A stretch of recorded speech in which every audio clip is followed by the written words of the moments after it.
fade into the Zoom meeting room, I'm going to go ahead on and kick us off and welcome everybody to our live expert session today, focused on the TRHT pillar of separation. We are extremely and thoroughly excited about our guest expert and speaker who's joining us. I'm going to take just a few moments to introduce everyone to Dr. Tiffany Manuel, share a little bit about what we'll be exploring and covering together during this session, and then I'm going to turn it right on over to Dr. Tiffany, Dr. T. So, Dr. Tiffany Manuel is founder and CEO of TheCaseMade. She's worked with thousands of passionate social change makers, innovators, and adaptive leaders around the United States who are building better, stronger communities that are diverse, equitable, and inclusive. She's the author of CaseMade, 10 Powerful Leadership Principles that win hearts, change minds, and grow impact, as well as many reports, journal articles, and scholarly papers. Dr. T grew up in Detroit, Michigan, during one of the most turbulent times in the city's history. It was because of the challenges of that experience that she champions better policy, programs, investments, and services that can transform our cities and communities for the better. It is also the reason that Dr. T has worked to expand opportunity, equity, and inclusion through more than 25 years of professional and volunteer experience spanning the private and nonprofit sectors, government, as well as academia. Trained as a social scientist in quantitative and qualitative methods, she's passionate about translating the insights harvested from her research and practice to improve our ability to build public will around the critical issues that matter most. Yes. She holds doctorate and master's degrees in public policy from the University of Massachusetts, Boston, a master's degree in public policy, political science from Purdue University, and a bachelor's degree from the University of Chicago. Dr. T has served on numerous nonprofit and social impact boards, such as Shelter Force Magazine, Kaboom, Rebuilding Together, and the Redress movement. She's also a lifetime member of Delta Sigma Theta Sorority Incorporated, which is an African-American public service sorority. In today's facilitated conversation, we'll explore the structural and cultural forces that have sown division in our society and continue to do so. And more importantly, we'll discuss the case-making skills that can help us break down the points of separation and division at their roots. In this session, Dr. T will facilitate a conversation to help us gain a deeper understanding of how these divisions impact all of us and what some of the practical tools are that we can use to make the case for a society built on truth, collective healing, redress, and authentic reconciliation. So please join me in providing a warm welcome to Dr. T. The floor is yours. Thank you, thank you, thank you. Thank you so much. It's wonderful to see y'all today. I had a different start in mind before the week happened. I thought we were going to be having a very different conversation today, but the United States never fails. To give us some things to talk about and work out. I don't know how y'all are feeling, but I felt like we needed to kick off with some Audre Lorde. I put a little quote in the chat, like, listen, because I know there are a lot of folks who are a little nervous about some things, and we don't have to talk about all of that today, but they're nervous about some things, a little afraid about some things, and I just appreciate Audre Lorde always being like that for me, and probably for lots of folks, just that sort of moment of clarity that you needed. It's just like, listen, we don't have time for being afraid. Like, we have to dare to be powerful, however that situation had shook out. So I would love to start with just a kickoff question, if I could. Y'all can put it in the chat and just, on a day like today, where the country is in a tough moment, right? And lots of folks are feeling anxious and anxiety ridden. on a day like today, what are you excited about? What are you excited about? We're gonna start with some asset-based framing. We're gonna start with what are we excited about in terms of the future of what we're doing in our communities, in our country. You can whatever sort of, however your work is positioned. What are you excited about? Put it in the chat. And for those of you who feel so moved, if there's one or two of you who feel so moved that they got to speak to it, I'm happy to have you all come off mute and just speak to that. What are you excited about in this moment?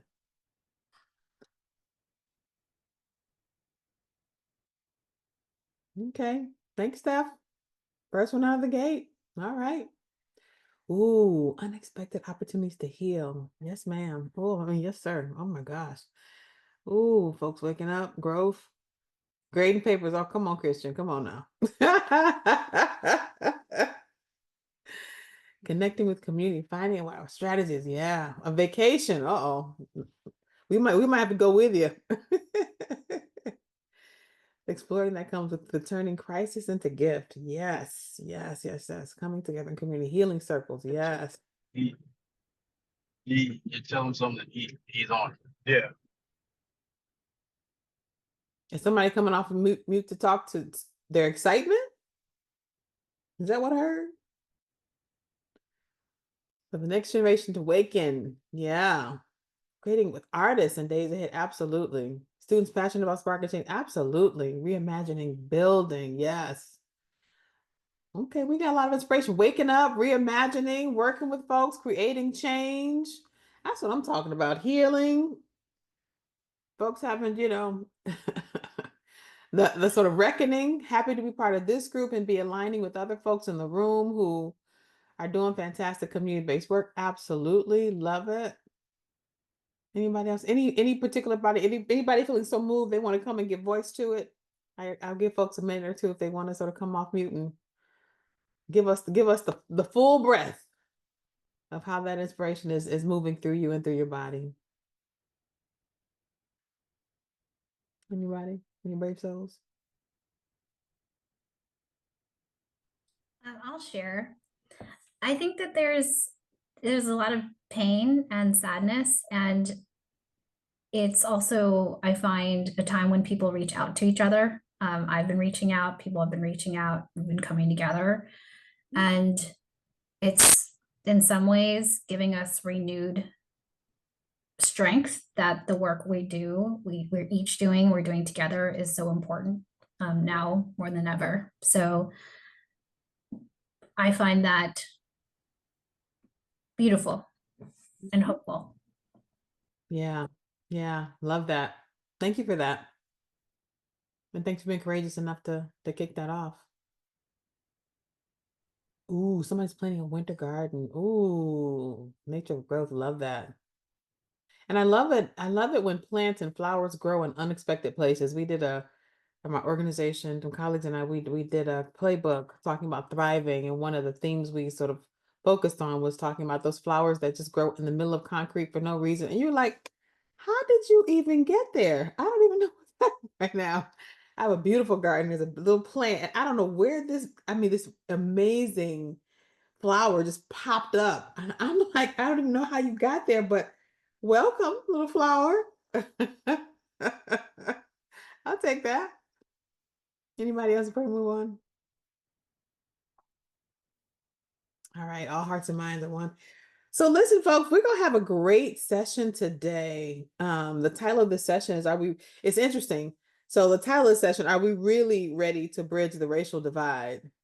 And we had that question was decided like many moons ago, but it's interesting that how apropos we're having in terms of are we really ready for that? Are we really ready to do that?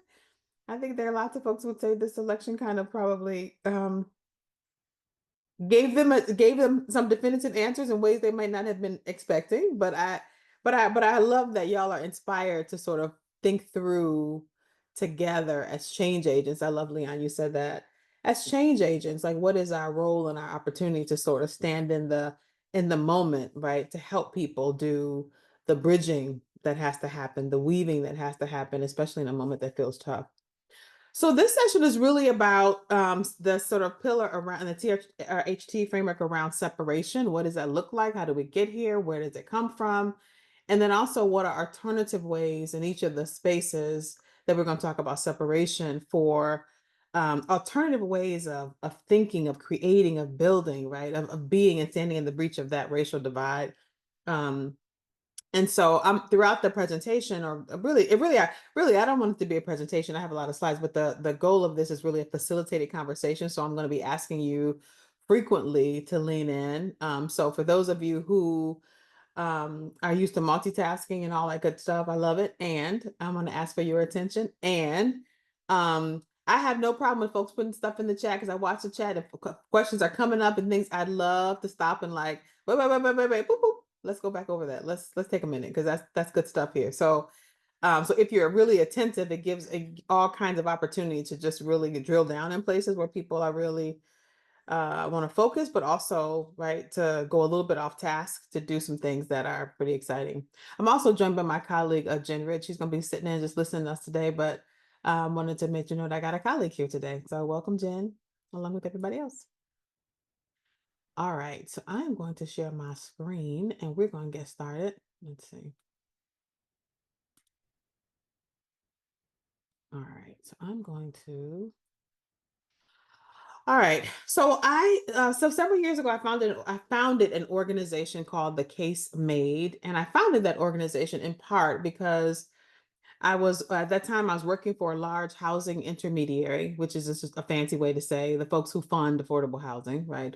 Folks who give out low-income housing tax credits for big multifamily projects, and fund stuff through the new market tax credits and the community development block grant, those kinds of things. And one of the things that kept coming up for us as we were working with lots of community-based organizations across the country was just the inability or the challenge to just make an affirmative case for the thing that they're actually trying to do. And what precipitated the conversation around case making was so many of the community-based organizations that we were working with, we were funding to do great, grand, and awesome things in their community, were starting to have to pay lawyers essentially to fight the very communities that they loved. And when I say fight, I'm talking about the not in my backyard kind of, NIMBY attitudes around affordable housing, and or what I would call the bananas, right? The folks who were like, I don't have a problem with affordable housing, but don't build it anywhere near here. Don't, build absolutely nothing anywhere near anything next to me, because I don't want that, whatever that is, next to me. I don't want it messing up my property values, or I don't want it to bring those folks into my community. And so what's happening is, even a lot of the community-based organizations that were doing affordable housing and were deeply rooted in community, we're starting to fight really with the people in their own communities about housing. And it wasn't that folks didn't want to have affordable housing in their communities. It was that they were saying, listen, there aren't enough protections in what y'all are doing to stop displacement and gentrification. There aren't enough protections in the work that y'all are doing to invest in the neighborhoods in which y'all are building, and you are causing as much pain as you are trying to alleviate by not being intentional and thoughtful about what you're doing.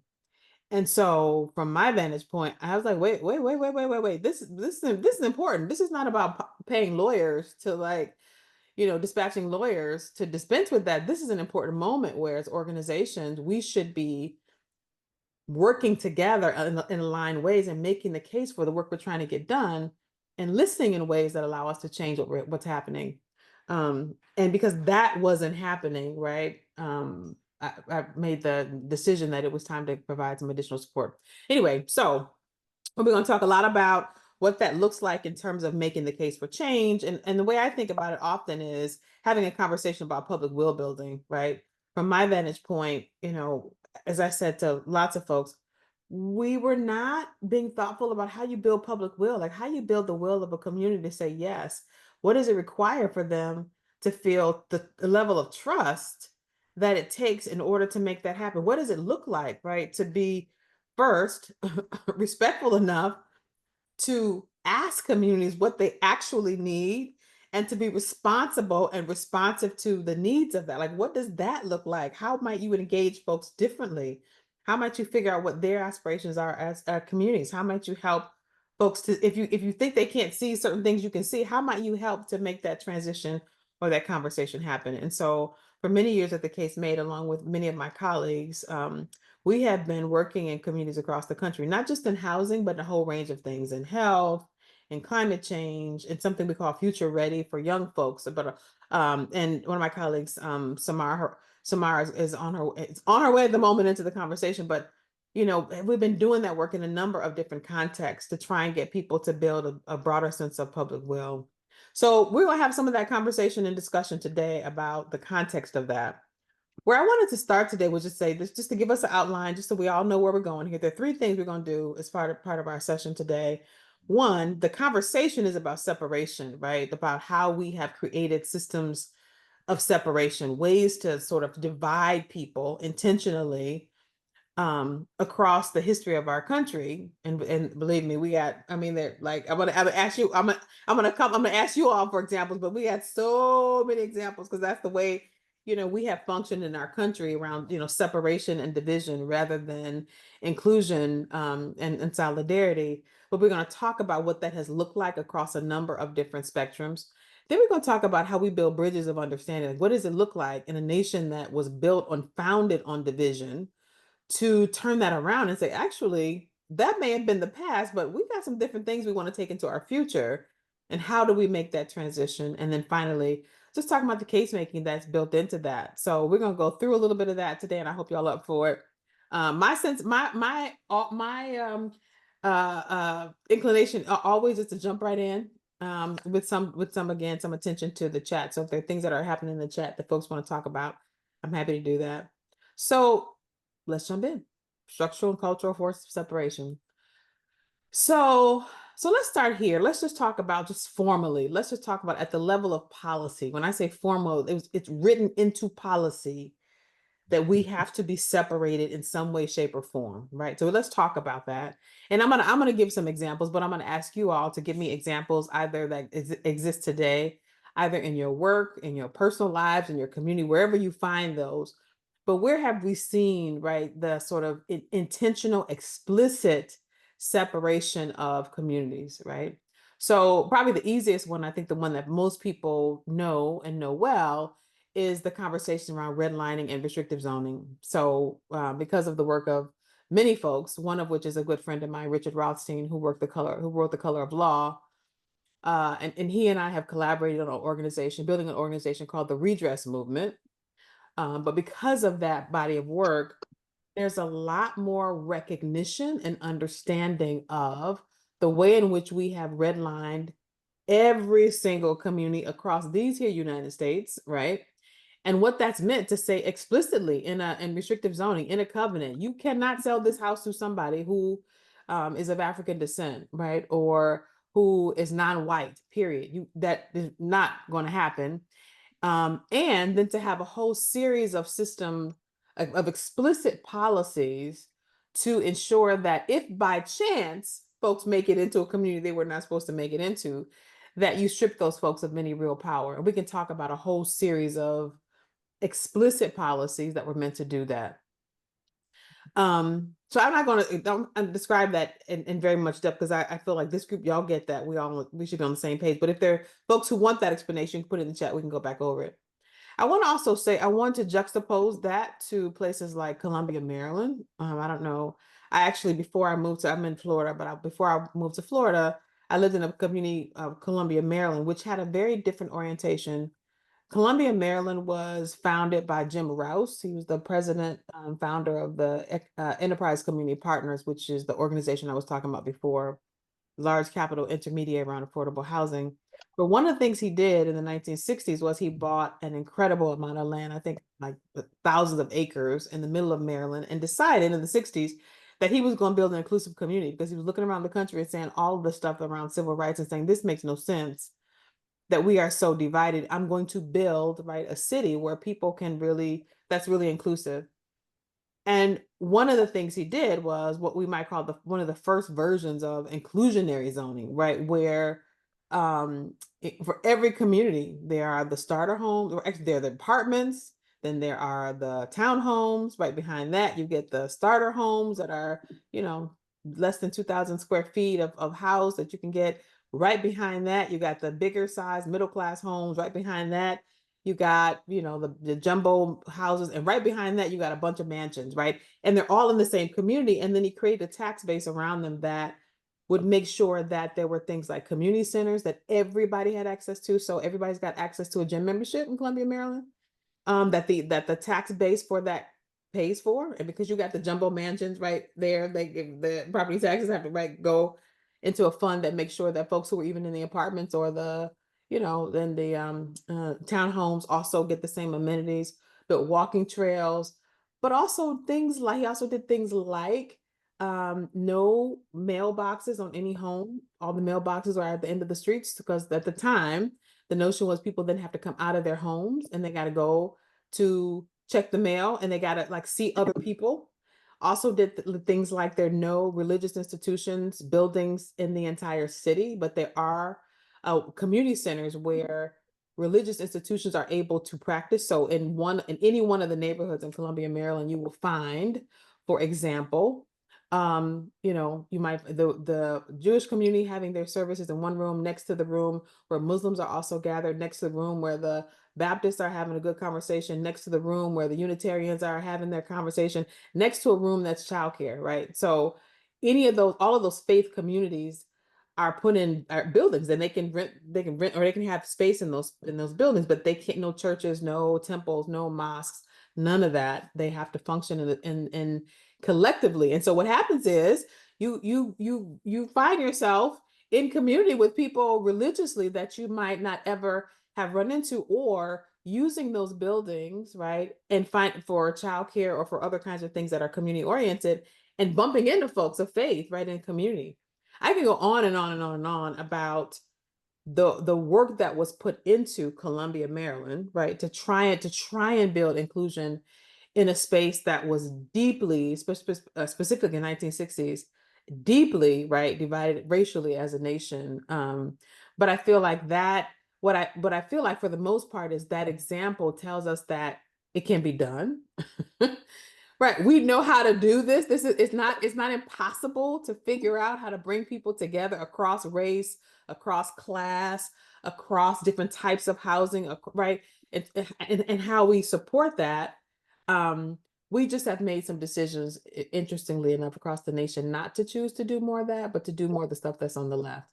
The last thing I'll say about Columbia, Maryland is that, as an example about sort of especially racial inclusion, one of the things that Rouse did was he made sure that every community had a swimming pool that was that anybody could use, right? And that was important for the 1960s. For those of you who read Heather McGhee's book, the Sum of Us, what she talks about was that the opposite was happening in most other communities. They were getting rid of swimming pools because the civil rights legislation had made it illegal to segregate community facilities like pools. And so people were just communities would rather fill in the pools and not have anybody use them rather than integrate those pools. And so it was important for Rouse to build a pool in every single community and make sure that it was right open to everybody. That was a statement about the kind of future that he was trying to build. And I will say Rouse wasn't perfect. He had his own challenges. And I will say even Columbia, Maryland has struggled. I mean, even as I lived there many years ago, it struggled to hold on, right, to being an inclusionary place.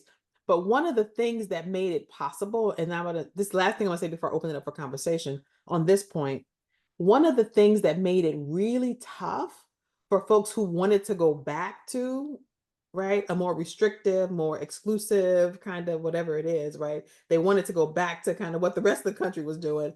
What made it difficult was that it was baked into the structure, right? So it's baked in, like the jumbo mansion, dude, is right next door to the townhouses. I'm sorry. If you want the jumbo mansion, you're gonna be right next door to the townhouse. Like if you want the starter home, that's great, but you're gonna be right next door to the apartments. Like, so this conversation that we have in lots of communities about, I don't want to build that stuff for those people. Like it's baked in, dude. The same thing in terms of the tax base and the structure. The property taxes you pay are going in to maintain the community resources, the community centers, the walkways, the pools. Everybody gets to access that. I don't care if you don't like to come here, that's great, but the whole community is gonna have access. I have the 2 catfish fillet and 4 shrimp. Sorry, I don't know who that is, but I think somebody needs to mute. But I was gonna say it's baked into the structure. So when we think about separation and inclusion, it's not just that we are friendly to each other and we talk to people of different race and no. What happens when we actually bake it into the structure so that even if somebody comes behind you and they want to change and go back to that, they can't do it, or they find a hard way to, they find it very difficult to do that.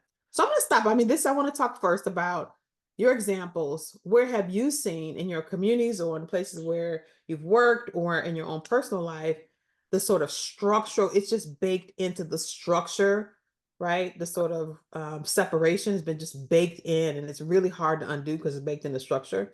But then also, if you've got them, some alternative modes where you're baking in inclusion, you've seen it baked in, and it's been difficult for folks who want to undo it to try to do that. I'm going to stop the share, and I'd love to have a conversation about that. Examples, thoughts. This is Zainab. I can start. Two things that come to mind are office spaces. If you work in, space with different people having their office space, certain people are in certain areas of the building versus other people that are in other areas of the building. So I find that to be, when I was working in those spaces, this major separation of, the higher ups versus, the workers and so on, and it, go down from there. And then another area that has been most recently controversial because of affirmative action is schools, colleges and universities. There's also a separation in terms of who gets accepted versus who doesn't. The SAT and the ACT tests, that's a tool that's sometimes used or that is used to separate certain racial identities. Absolutely. Absolutely. And I want to say too, I want to think about two things. One, how it's baked in the structure. And I want to also have you think about the ways in which, at least at this level of the work, that it's intentionally baked in. Like you can go and read somewhere where it says these people cannot be over here and those people cannot be over there. It's illegal, or there's a fine, or there's a very explicit conversation about So even if you wanted to bring people together, or if you wanted people to come together and include it's so baked in, you can't, it's almost like you can't undo it, right? Steph, you had an example of one or more of the others? Yeah, I live in Duluth, Minnesota. Duluth, Minnesota is 96% white. And we also have a strong Native population up here. And there is a housing project that just opened up, which I read more about. I didn't realize the history of this. It's been 10 years in the making. They bought the land well before. It was an old like gas station, like oil change shop, and it was they bought the land before they knew they could rehab it, but they just opened up this beautiful apartment complex. And in Duluth, when you build an apartment complex that looks over Lake Superior, you can imagine who gets the top floor penthousey type apartments. In this case, this was built so it is across the street from a grocery store and a gas station and public transportation. It's close to downtown. And who gets the top floor apartments? Young people who are recently unhoused, who are Native Americans, who are specifically placed into those housing units with the best views on purpose. And it is good job, Duluth, because that has not been the case for a lot of these other apartments where they're super expensive. And I feel happy that my community is doing something right. Yeah. That we don't get that you're not saving the worst, right? That sort of that, and that's in contrast to most of the folks who are doing mixed income buildings or developments where there's a poor door in the back of the place, right? So the rich fancy stuff is on the street side, but if you got the low income units, then it's back around the back with the door that all the you already know that. But I think that's exactly right. Yeah, and I see Leon, you got something in the chat just about public housing too. Yeah, that it was separated and segregated. You want to speak to that? Yes, be glad to. Yes, that's been the experience of public and assisted housing in America, is that it is segregated. It's segregated based on poverty. Mhm. Absolutely. And as you indicated, in New York City, as an housing, and make it multifamily, they actually in New York City made it so that the poor folks, the folks that economically poor, by the way, were told that they have a separate entrance for Absolutely. them. And it is segregated by policy.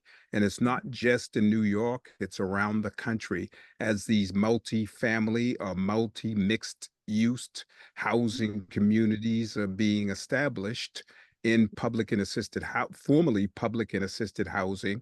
They have stratified people and said, hey, guess what? You enter in this space. And by the way, the same thing with the condition of the housing. For the folks that are paying market rate, they get their better property. For the lower income people, they don't get the same refrigerators, they don't get the same products, and it's essentially established. It's part of the rules of engagement for public and assisted housing communities. Absolutely.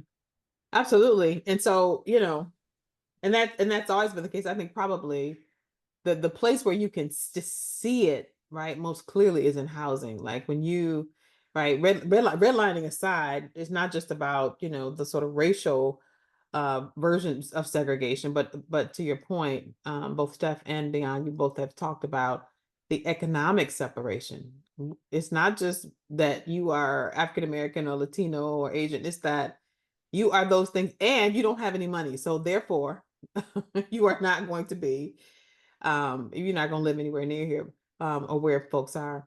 I want you also think about this content in the other context of other areas. I know y'all are probably working in some very diverse places and some very diverse spaces. Think about this in terms of things like Social Security, which we're about to probably have a big fight over nationally, just because of where we are nationally. We don't have to talk about it today, but we're about to have a big fight about that because the bill is due for Social Security, and we have not structured that historically in a way that would allow it to be sustainable, and so that the Social Security system is insolvent, which means it cannot. We have 11,000 folks are retiring every day in the United States today and looking for Social Security, and we don't have the resources. Anyway, I could go on a whole thing about that. But even the way that system was structured initially, because they didn't want the Social Security system, they didn't want people of color especially to be able to access that. And there are many things done within the Social Security system to make sure you couldn't. So one, many of you know this, of course, they made Social Security available to everybody except, who knows this? Everybody is included in Social Security except Domestic workers. domestic workers and Federal employees. I don't know about that one, maybe, but there's another big one. Domestic workers and agricultural workers. So when you think about people of color, in the 1930s, when Social Security was created, the majority of people of color, Black, Latino, Asian, the majority of those folks, probably about 98% of the folks in the country were in one of those two classifications. So when you make that explicit like that, it's an easy way to say, yep, they won't get it, right? And then there's a way of excluding folks from the benefits. The other way, that's more recent, is in terms of the age limit. And this is another reason why we're about to have a big fight in the country, because one of the proposals on the table to make Social Security be solvent is to push back the age of retirement. Some people have said 72. So I will say 65 was chosen because, how many of you know this? 65 was chosen. Why 65? It could be 62, could be 58, could be 71. Why 65? Anybody know why that was chosen originally? I don't know, but I guess actuary tables. Yes, And who would basically be done, right, at 65, right? Yes. So to make a long story short, we don't have to belabor the point, but when you look at actuarial tables, for most at the time in which the Social Security system was created, most African American, Brown, Latino, right, Asian died before the age of 65. So you'd never have to pay any benefits, right, to those folks. So the conversation now that is about to happen, which is interesting, is around the age limit or 72 for the same actuarial tables. If you do that, a lot of folks who have paid the equivalent of their life savings into Social Security would never be able to benefit from those because they don't make it long enough to do that. So my point in that is not to have us belabor, because we could go down any rabbit hole of every sector, anything y'all are working on, and have a conversation about the ways in which we've made the decision. Let's just say we had a different value system in the past in this country about the value of folks, which is why I know why y'all are here. We had a different value system in which there were, explicit exclusionary practices around keeping people separate, right? And keeping people sort of economically and socially at different levels of value. We can do that in any sector and kind of go through it. But what I want us to be thoughtful about is the hardwired structure, like you even writing it into law, things that are going to make us separate, things that are going to create different outcomes. And I don't know that we've sort of owned up to that in all these different spaces, right? Anyway, any other examples that y'all have or want to talk about, both on the separation side or on the inclusionary side, things that we've tried to do to try to, I mean, I think, Derek, you got education, schools, let's hear it. Yeah, let's do it. It's really clear in I think every school district within a metropolitan area in the country. Housing segregated schools create housing segregation, or the other way around. It depends on how the cities were built. But I'm in Central Ohio. I'm in Columbus. I teach in like an ex-urban area, but I work with teachers all around Central Ohio because like our students are literally not supposed to meet each other. They're not supposed to cross those boundaries. They're not supposed to play sports against each other. There's the outer belt, and the suburbs on the outer belt play each other in sports, and they have their league and their academic leagues. And then it's about crossing that boundary. And CCS, Columbus City Schools, has the myth around it about the type of school that it is and the type of students that go there. And it's all manufactured. It's all created and generated so that they don't meet each other in a meaningful way. It's, those boundaries are hard and fast. And, people that try to maybe get an address in another district could be followed home by a private detective to make sure that they're going to the right place. Yeah, my students are very shocked when I tell them that we still have segregated schools. Now, my partner school in Columbus, when she talks about it, they're not shocked. And so navigating those two realities that are 20 miles apart is important for us, but it's it's also funded by property taxes, which are the values oftentimes based on the history of segregation and the manufacturing of inequality. That's right. Absolutely. And I think about things, especially in schools, and things like tracking. I mean, that, right? You track kids in school because you want to start separating out the kids that are going places from the kids who are going to be stuck with whatever jobs they get because they didn't do so well, right? As opposed to saying, right, we may be able to help, all students. Students may be functioning at different levels, but can we provide the help that students need at different?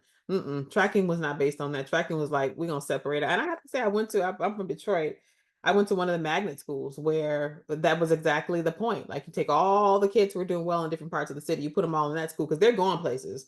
They're going to college. Now, the rest of these kids, I don't know what they're doing, but right, you can do that. And when you do that, the implications on on those communities are really tough, right? You start to separate people out in ways that are really harmful and really dangerous.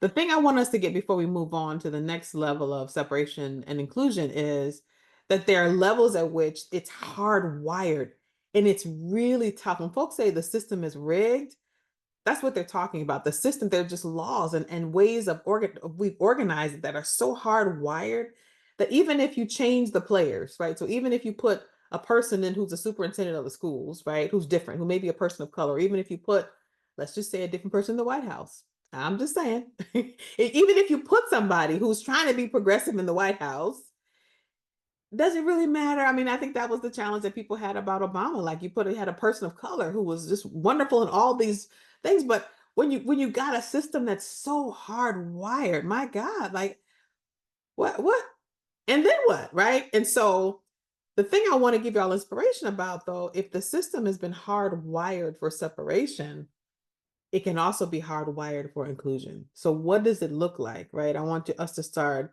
re-envisioning. If we hardwired this thing for separateness and division, what would it look like to wire this thing in such a way that even if the president, I'm sorry, I was about to go there. I can't. I would say the president that we're about to have, but even if someone who did not, let me take it to the general, even if somebody who got into the office who did not agree with the ideas of equity and inclusion got into that space, they would find it so hard, right, to create separation and division that it would just be like, what, wait a minute, I can't even like create the thing that. So I want us to be thinking about that as a first layer, like what does it look like to hardwire a system so it's rigged for inclusion and it's rigged for equity?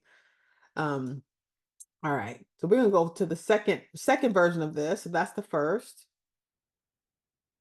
second version of this. So here's the second version. So if we talk about the formal ways, right, of separating people, the second version of this are the informal structures of separation and inclusion. So it may not be hardwired into the system, but we've created the social structure or the relationships that make it very difficult for folks to find their way to each other. I think of this in terms of over policing in certain communities where that may not be hardwired. There's nothing about the law that says police have to be different in certain communities, or there's nothing about the law necessarily that says you got to treat people differently, right, in different communities.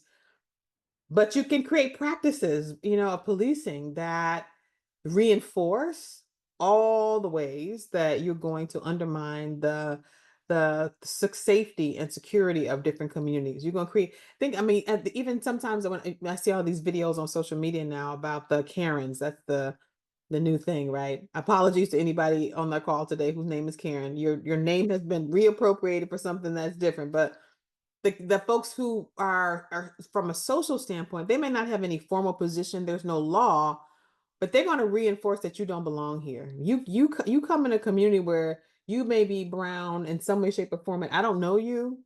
I'm calling the police, right? In that way, there are practices that just get woven into the way that we relate to each other, right?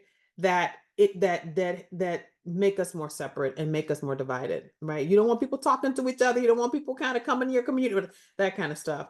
On the other hand, there are also practices of that seed cohesion that invite more diversity. Things like community gardens, where people are just like, the sort of community gardening movement across the country has been really interesting to see, because it really is a multiracial movement. And that is, I'm from Detroit, and there's a lot of that sort of community gardening, but usually it's multiracial. Even we had a large community garden in Columbia, and I mean, just people were just of all just people who just find themselves wanting to grow vegetables, right? And of all and so when you do that in a community for whatever reason, I don't know what it is about the vegetable growing, but folks find their way there in cohesion and solidarity. And when folks are putting their hands in dirt and moving stuff around, it just creates a different kind of conversation. We know that it's healthy for people, and we know that it creates community bonding and social cohesion for all kinds of reasons, but it also just is one of these spaces where when you do that,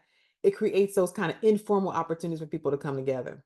So my next question for you all is, where are you seeing those where on both sides, where there's nothing written in stone about how we have to be separate or divided, but people have chosen through a set of practices that they have in their own personal lives or in their jobs or whatever that is, to separate and segregate people and to stay divided and to reinforce the boundaries of racial, right, separation. And then also places and spaces in your own communities or your own lives where people have just decided, hey, I want to create a place where we can all be. And they've just done that. And it's just seeded a whole lot of opportunities to come together. So I'm going to stop the share again. And I would love some examples and thoughtfulness and discussion about that.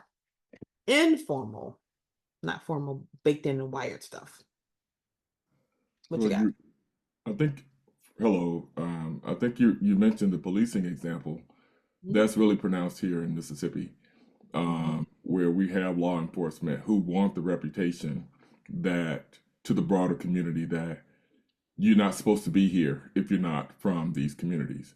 And they practice in that way. So that group that got national recognition, the Goon Squad in Rankin County, who terrorized those two black men for an entire evening, that has been their reputation for decades since I worked in corrections. You know, they would bring us people that they had beaten and we could not even accept them to be booked. And so they wanted that reputation to the broader community that if you don't have plates that reflect this county after, certain hours, then this is what's going to happen to you. And so whatever was on the books is one thing, but the broader perception was that. Absolutely. Absolutely. And it's one of the reasons why people, the sort of terminology sundown towns, right, became the thing. At sundown, you better not be on the street. Even if you live here, when sundown comes, you better find yourself a place to be, because if you're on the street, you're in trouble and you're in jeopardy. And they're if you look at that, even in the sundown towns, for a lot of them, there's no well, some of them there are, but for a lot of them, there's no formal law that says you can't be on the street. But they've made it a point to say that's a way to make sure that people aren't congregating in ways that they're, talking to one another. They're plotting and planning some things, right? Yeah. Other examples? I can go next. Yeah. I have seen it with my kids in the schools. They have the ELL program. And then I asked, because they wanted to put my kids to that program because they speak Spanish. But even though they speak English too, the fact they speak Spanish, it was kind of like their thing. They just put the kids that speak Spanish in the program. So we asked if that was the thing, you have to go to that program. So they tell no. So every other kids, other mothers, they never say anything, then they part. So they take all the kids that speak Spanish and put in that program and take them out to the classroom and take them to a different classroom to do some activities to learn English. And I think there is different other programs that are doing kind of the same, separating them from without any a specific rule. Or so I guess this informal kind of formality, I don't know, because they don't let you know that they are going to be part, or they let you know they're going to be part, but they don't let you know that if it's a choice. That's right. That's right. And the interesting thing about the example you gave is that I would be willing to bet that they started that trying to be thoughtful about what they thought that kids needed. So can we figure out a ways that kids who may be speaking English as a second language, maybe they would have resources altogether. But the way that is implemented means that you're separating folks out so they don't get the benefit, right, of the diversity that's right there in their own school districts or right there in the programs. And that's the part that makes it challenging, right? The whole point of the sort of melting pot metaphor, although we've never sort of been that. But the whole point of the idea of that was that we are a nation of incredible diversity. We should be collaborating, we should be talking, we should be sharing perspective. And that's not because of the ways in which formal and informal practices, right, have kept us from having these conversations. Yeah. I see in the chat, we got some folks saying playground. Sometimes I think Zainab, that was Zainab, and I'm assuming that you're saying on playgrounds that oftentimes informally that's what happened, the sort of, Latino in one place, the African-American kids, the folks, the Eastern and West, West African students will be over there, whatever it is, that the playground becomes a place of separation, even in terms of things like they're the jocks and they're the da-da-da-da-da-da, as opposed to those folks sort of finding common ground on a playground and playing together. And there's a point at which that kind of happens, because when they're little tiny little ones, the elementary kids, they do. And then middle school, that starts to play out where people are starting to they're starting to go off into their respective corners, and there's often conflict even across, right, those different groups. We can talk about why that happens in middle school, but I think it's part of it is learned behavior, right? It's learned, right? We're teaching our children and the next subsequent generations that they need to divide themselves, not come together. Yeah. Anybody else want to share examples? I'd love to hear some examples of folks coming together. I think Amy, if I'm saying it right, youth centers and faith-based community centers are places where you're thinking that there are some informal practices of us being together. Is that right? I believe so, yes. I think that, well, in my town, where my parents live, they built a YMCA, and it brought together like all parts of the community because it's a very large township. So there's like areas that are more affluent than others, but the center was built like right in the middle. And so it brought people from all corners of the town, which I really appreciated and liked. And they also do a lot of engagement with the youth in different kinds of activities. And there's a swimming pool and a track. And so there's plenty of stuff for the youth to take advantage of. So that was inclusion, right? Bringing people together. And then this second one is like, I think sometimes faith-based institutions and like those kinds of community centers kind of separate people, but they do make effort to bring people together from other faiths as well. So like my mosque in the old town I lived in, they used to send out invitations for like interfaith events and like forums and town halls and things of that nature, which is nice, in an effort to include everybody. And during the holidays, they would do, like in Ramadan, they would invite folks to come break fast with you. And yeah, around election season as well, they do a lot of events to engage the community, both in and outside of the faith. Yeah. Yeah. Thank you. Yeah. That's great. Love it. Love it. Love it. Yeah. This is Chaya. As people are talking, it makes me think about how immigration, the work that I do around like refugee resettlement, all that stuff. What keeps coming up to me is that these formal or informal inclusions or exclusions are enforced, right? They're enforced by either individuals, by ICE detention. There is an enforcement part of this. And those enforcement most of the time comes in forms of some kind of violence, criminalization of people. And then people get mixed up that these things becomes a value, but it actually is not a value. It's just a practice and a tradition, but is not necessarily a value. So I just think about how dangerous it is, whether it's formal or informal, that the inclusions and the separations of people, the othering of people, creates a lot of violent condition, particularly for, it's a tool of white supremacy. It's like oftentimes communities are used as a wedge. And so, yeah, it makes me think about how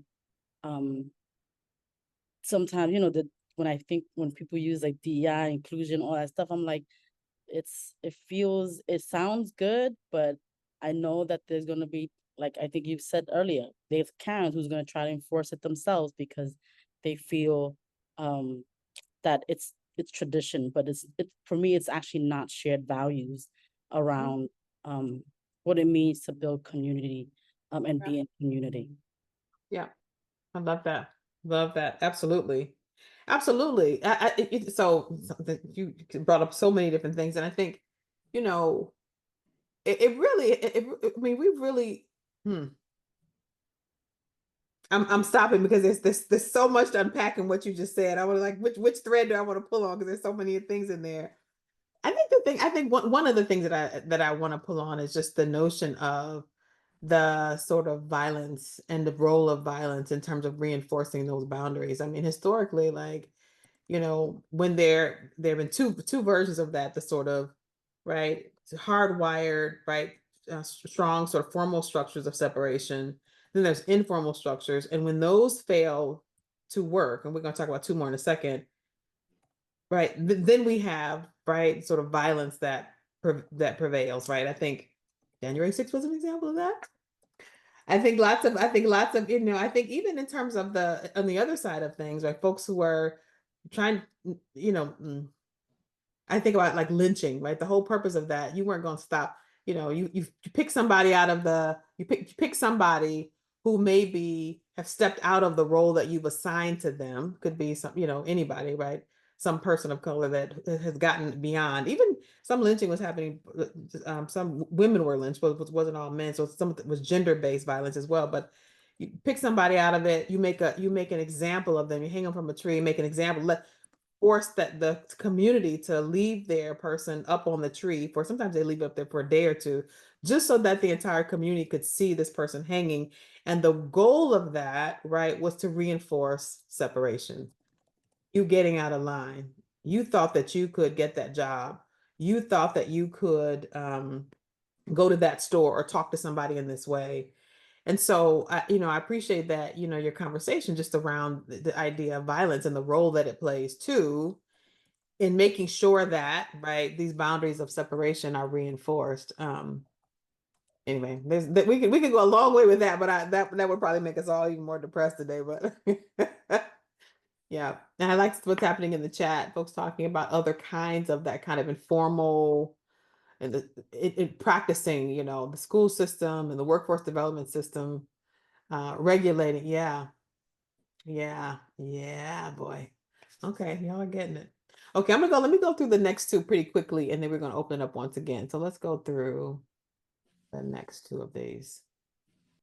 So the third kind of, I think, separation we're gonna talk a little bit about is this notion about mindsets, right? You're gonna use them sort of mindset to separate people or separate us out in different ways. And mindset, not necessarily narrative. We're gonna get to narrative in a second, but mindset is using the fact that people have a way of thinking about a thing, and that using the fact that people think about a thing in a particular way. And so even as the world around them is changing, because you know they think about things in a certain way, you make it really hard for them to make the transition to what it would look like for us to function together. So I give the example sometimes of farming.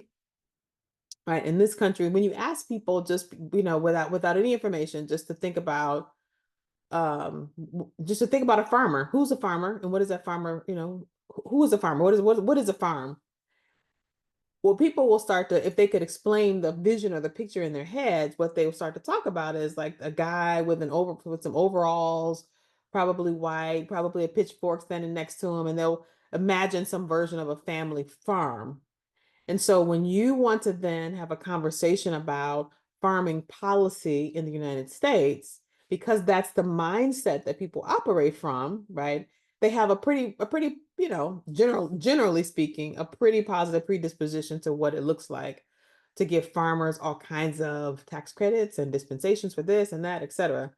The problem with that is most farms in the United States are what? They're not family farms, they're corporations, right?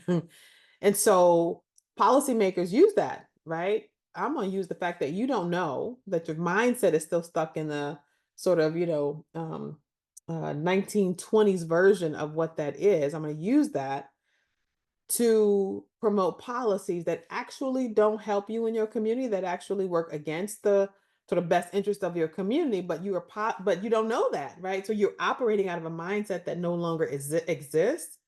And folks are using that, right, to continue to separate and divide you from the things that are your best interest. Versus folks who have a different mindset about what farms and what farming could look like. And the right side is Detroit, which is a whole different way of thinking about farming and agriculture and being able to feed families and what it looks like to do that differently.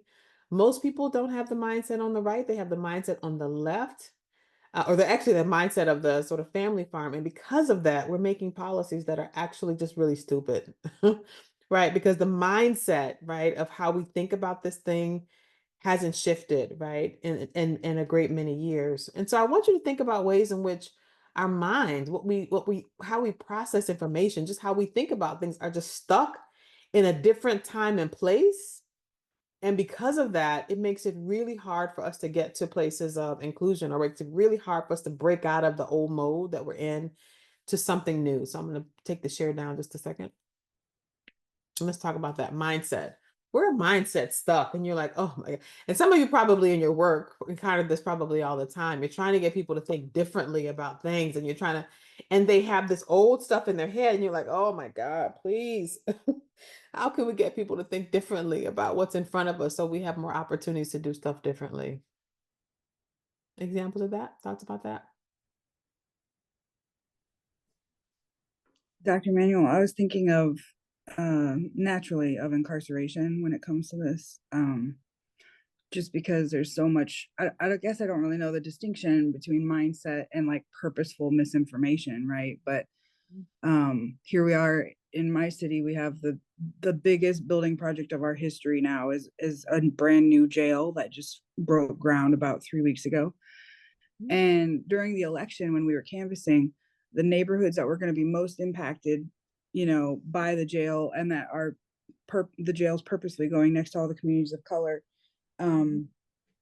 they all the white residents there were just like so fed up with everything. They're like, there's so much crime, even though the crime hasn't risen. There's so much, you know, hoodlums on the street. We just need to get this jail built already so that they can get them in there.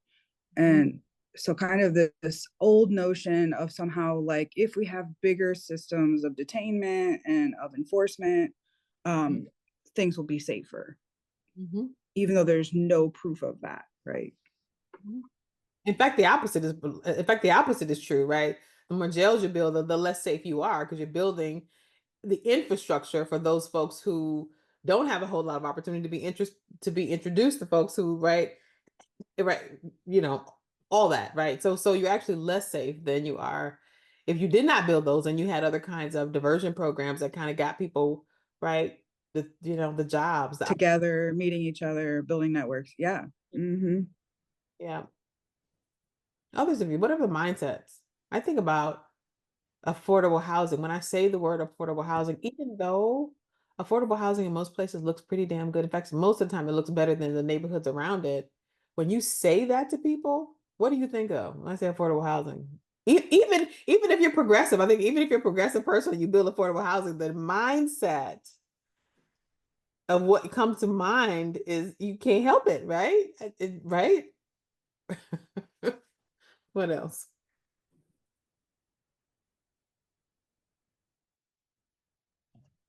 This is Zainab. I just wrote in the chat that implicit bias plays a major role in people's mindset. So that's something that needs to be addressed or, you know, changed to somehow. But I think implicit bias has a role in that. Absolutely. Absolutely.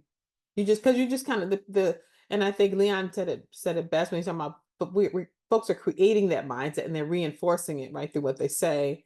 You know, and you can do that by the labels that you put on folks. You can kind of reinforce, right, things over and over again that may not even be true, but because you've labeled it in such a way, right, that becomes the way that people think about the thing, and it's hard for folks to break out of that once they begun thinking in that way.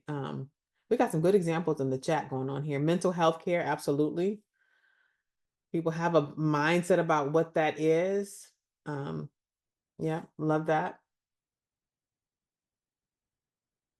Anybody else want to say something? I want to share something real quick. Ouch, sorry. I think about, I just took a really big trip about maybe 6 months ago back to Cambodia with my aunt and uncle. You know, they've been separated from family and country because of war and imperialism and all that stuff. And so one of the things that my uncle, who's about 70, kept saying was like, why, you know, we went to go visit villages and things like that. And he kept saying like, his mind was still stuck when the way he left the country, right? He's like, why are they changing food? Why are they doing this? Why they're doing that? And I came to a realization that I actually also shared with him, which is that, no, dude, like we're the ones stuck in the 70s. Like you're stuck in the 70s, the country that you left. And so he had to rethink and reset his mind around like, what it meant for him to come to come to a country that he did not help rebuild, because he left. So it's a whole different culture. Things have grown, culture has shifted, people have changed. And I was like, and you don't get to talk shit about the people that's here. You wasn't here. So stop saying those kind of things. And so I just think about how like those kinds of and people's, what I'm trying to say is that mindset is also like forced on people because of their experiences and what happened to them. Absolutely. So as much as I was caring to him about that, I had a realization that people, the Cambodians, the diaspora, actually are the one who's stuck. The people in Cambodia, they're thriving, And so I was like, don't be talking shit about the way they're thriving because you weren't there. And so I think it was a realization for, for us, particularly as organizers with my people, around like where our people are stuck, their body and their minds are stuck in this trauma loop. I mean, I could go on around that stuff, but I just wanted to share that was a pretty pivotal moment for me in understanding the people, the shape of my people here, and how to organize them. Yeah, absolutely. Absolutely. I love that. I love that. And there are a bunch of folks in the chat talking about just the sort of, operating out of a particular viewpoint of mental health issues and how that results in more family separations, for example, because you are operating out of a mindset that is not consistent. One of my colleagues, Samara, is on the line and has done a lot of work in social work, but I can tell you that in some of the work that we've done with social workers, there's a huge sort of racial disparity in terms of the number of times that particularly African American kids are taken out of families. And one of the issues has always been the way that white social workers understand parenting and family dynamics is very different from the way culturally that lots of, not all, but because we're not monolithic, but African American families parent and relate. And so what they're looking at may be unfamiliar to them, but not unfamiliar to like what other folks, but it results in things that are deeply harmful, right, in communities of color. And so the same things exist. And I want to say, even for all of us in this space, as wonderful as we all are bringing ourselves to this work, there are ways in which you and I have mindsets that could also be getting in the way, right, of some of the work we're trying to get done, because we've grown up in a particular cultural context. I mean, think about your own life. Like you grew up in a particular way that the world was this way, and now the world is changing, and your ability to get out of the way, or your ability to like see a different version of that is really is challenging. I mean, I would say I'm now 54. I have teenage sons, and the way they think about the world some days, I just shake my head. I don't know what's happening here. I don't know what's happening. But they have a different way of experiencing life, and I'm like, I don't know. And so, part of that is you and I, right? We have a particular lived experience.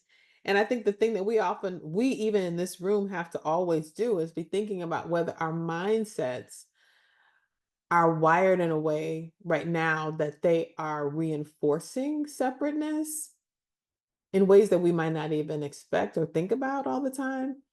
And also ways that we might be able to grow in this room, right? We might be able to grow in ways that might open up greater opportunities for inclusion. And that's sometimes hard when you have to unpack your own stuff.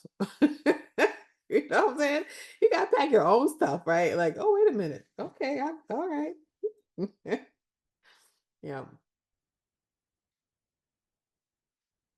All right, we're going to do the last one of these. And now we're going to talk about, so that was mindset.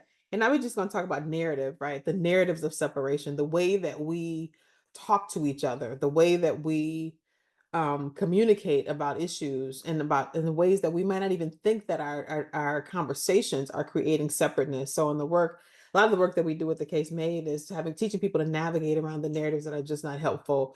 So narratives of things like scarcity, right? When people say we don't have enough money, there's never enough money to do the good stuff, but there's always enough money to go fight wars, right? People, right?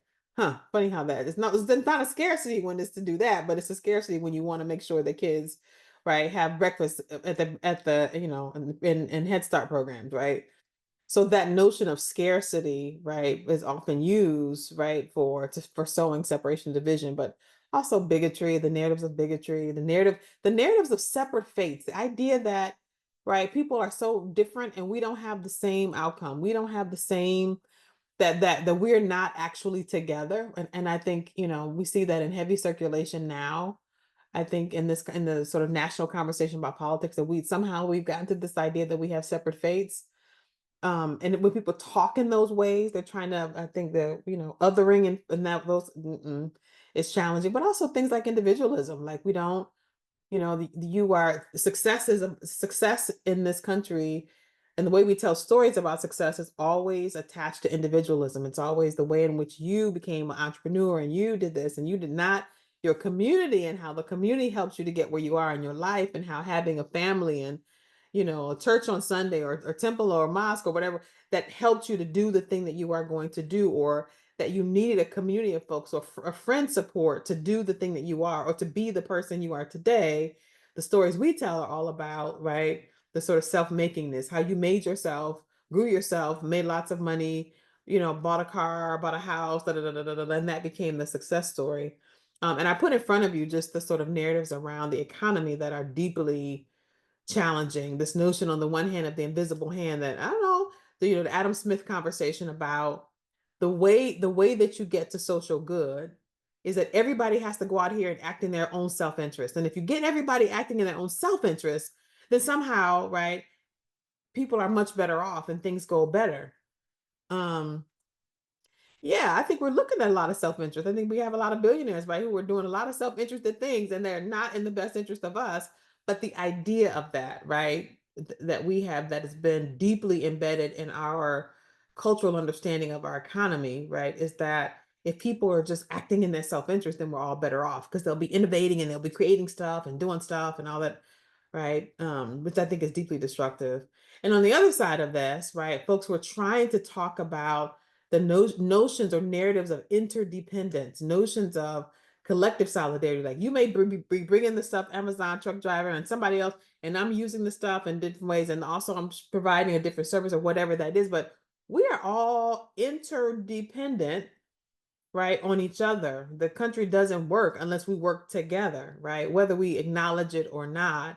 People saw that certainly in the pandemic, where all of a sudden people are like, wait a minute, well, who's gonna stock the grocery stores, and who's gonna be at the hospitals, and wait a minute, right? All of a sudden we were all one nation together, right? But most of the time we don't function like that, and we don't have narratives or conversations that allow us to remind ourselves of that. You don't get to be a billionaire because you go off and have a great idea, right? The resources that you get from that kind of activity happen because a whole lot of people are doing work, right? Productive work that you're getting a chance to benefit from, but we don't talk in those terms.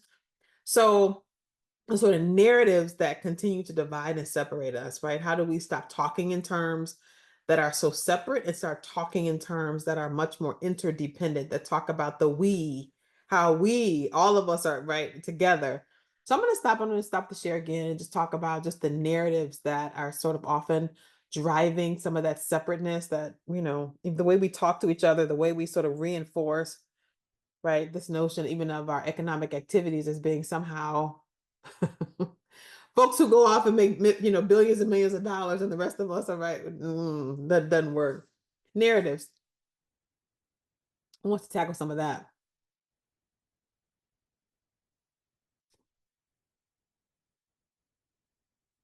Derek, you got something for me? Yes. Sorry, my camera's off. I'm leaving parent-teacher conferences, so I'm in the car now. The narrative that I'm thinking of is like one of the biggest myths that we believe in this country about housing and property value. And it pervades the way that real estate works. And I mean, everything comes back to schools for me. I'm a teacher. I do a lot of work with teachers. But the myth that the mixing of racial and economic classes to create this property value.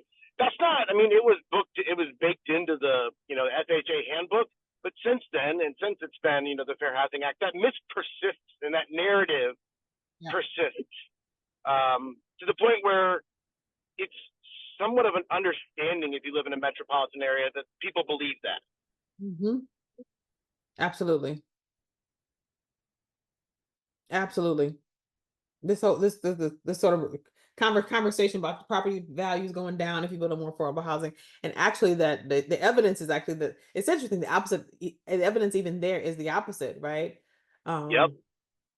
But we don't. But the narrative itself, right, drives that kind of separation. If you can get people to believe that somehow building affordable housing lowers your property values, and you don't have to do pretty much anything to separate people, because people are going to rock in the direction of their property values, because for most Americans, right, their home is their only real asset. They got nothing else, right? That the value that's in that house is the only asset they're sitting on top of. So they're going to defend it, right, to the T. And they're right.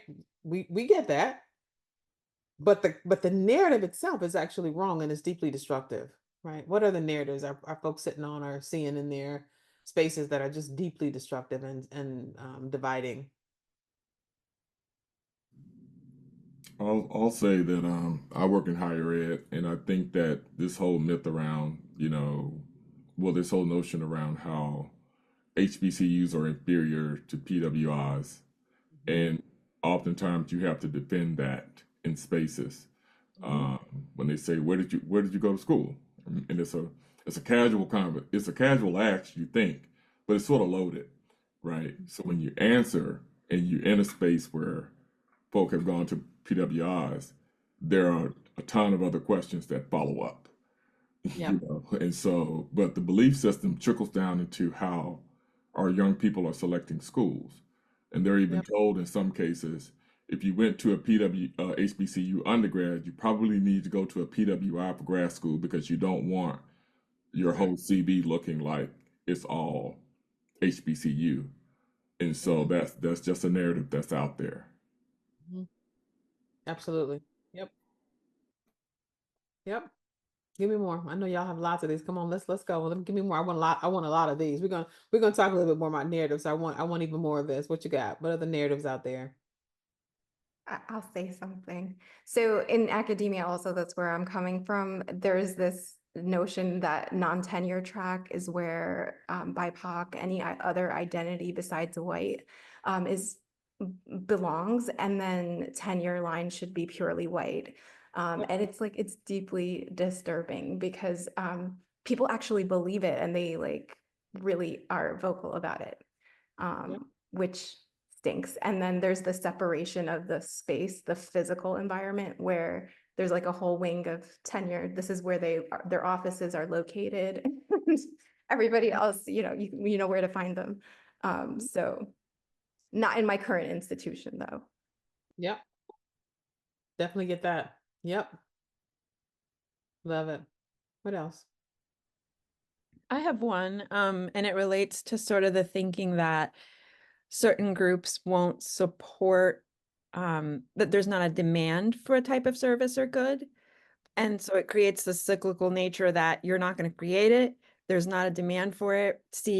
There's no meaning for it. You can see it in kind of the publishing industry. You can't create a certain kind of content because people won't support it, but it's because it doesn't exist. It hasn't existed. You're not giving people what they want to see, and then they would come and support it. And so it's really sad to see in terms of the lack of not being able to get things out that people really would support and want to see and would value in their communities, because there's this perceived notion that people just don't support it. It's not a market, it's not an audience, and all of that.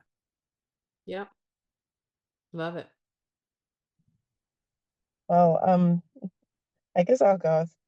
Tossing back and forth, should I even mention this? But I think it's important. There are two narratives that kind of been going through my head, and one is that Muslims are terrorists, and the other one also sort of somewhat related to religion, but Muslim women are very submissive, and they don't have a voice in what they do. So those are two narratives that just kind of came to mind. Yep. I'll throw something in here real quick. When we we had one of the like highest levels of homicides not being like prosecuted, and most all of the non-prosecuted homicides that like led to no outcome. I mean, there was this whole group that was all about people being brought to justice, which I don't necessarily agree with, but one of the things that kept coming out of the prosecutor's office here in town was that, you know, communities of color won't snitch on each other, and there's no reliable witnesses. And we go through this huge process where we have trials and then nobody can be relied upon. And it was just like toxifying. And same thing goes with like, you know, in the southeast side of Fort Wayne, we don't have a single sit-down restaurant. Everything's just, you know, Taco Bell, Culver's. And so for like 12 years now, legislators have been promising that they're going to get somebody to build a sit-down restaurant in that side of town. But then they also, out of the other side of their mouth, say like, nobody supports Black businesses here. Even Black people don't go to Black businesses. There's no support among each other. We all divide. So it's just this kind of constant metric that keeps getting lifted up that keeps people thinking that they don't bound together. Right. Yep. Yep. I guess another one I thought about, I don't know if many years ago, there was that book that was written, The Bell Curve, where it says that, you know, Blacks or African Americans are genetically not smart, essentially. And so that's a narrative that, you know, plays over and over again in many different venues. So that's another one. Yep. Another one is the adolescent incompetence model that got used as a way to think about juvenile sentencing, which had a good, like they had good intentions, but now we think of adolescents as incompetent and they're not. So that's been a huge problem. Yep. Who else? These are all great. Y'all are doing great.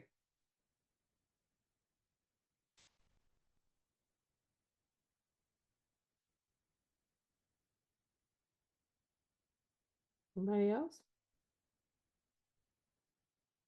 I'll say one that often challenges, I think, for those of us who do a lot of community organizing or, you know, sort of especially, you know, progressive work, people will say things like, I don't want to do that, man, nothing's gonna ever happen because these people, they don't want to do anything. There's nothing gonna happen. We're gonna keep saying the same old whatever, voting or whatever, same old stuff over and over again. So I'm not coming up to say about they'll say the things about voting.